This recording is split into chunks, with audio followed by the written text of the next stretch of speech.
Welcome to এডুটেক্স Niranjan YouTube channel. এখন পর্যন্ত যে সমস্ত জেলায় লোকসভা নির্বাচন হয়ে গিয়েছে তার মধ্যে দ্বিতীয় ফেজে হয়েছে দার্জিলিং ডিস্ট্রিক্টে লোকসভা নির্বাচন।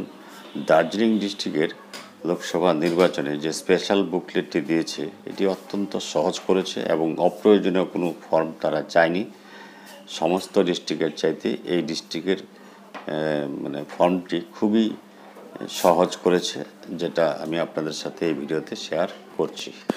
দার্জিলিং জেলার ক্ষেত্রে স্পেশাল বুকলেটে কী কী ফর্ম ছিল এবং কটি করে ফিল আপ করতে হবে এবং তাদের কালার কী সেটা এখন আপনাদের সাথে আমি আলোচনা করছি।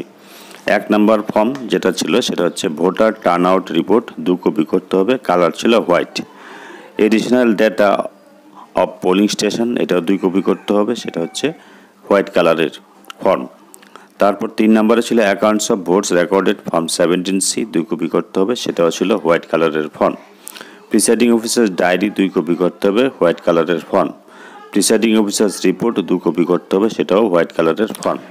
নিচে রয়েছে প্রিসাইডিং অফিসারের নেম এবং তার মোবাইল নাম্বার, ফার্স্ট পোলিং অফিসারের নেম তার মোবাইল নাম্বার, সেকেন্ড পোলিং অফিসারের name mobile number, third polling অফিসারের নেম মোবাইল নাম্বার, আর হচ্ছে সেক্টর অফিসারের নেম এবং মোবাইল নাম্বার, আর ডেট অফ পোল, আর পোলিং স্টেশন নেম এবং নাম্বার এগুলো রয়েছে। সেখানে ডিস্টিংগুইশ মার্ক দিয়ে আপনাদেরকে এটা ফিল আপ করতে হবে। এটা অত্যন্ত ইজি করেছে দার্জিলিং জেলার ক্ষেত্রে। এই ভিডিওর ডিসক্রিপশন বক্সে লোকসভা ভোট সংক্রান্ত সমস্ত ভিডিওর লিঙ্ক পেয়ে যাবেন লোকসভা ভোট 2024-এর। আর যে সমস্ত প্রয়োজনীয় ফর্মগুলো প্রয়োজন হবে সেগুলো হচ্ছে ডাউনলোড করে নিতে পারবেন।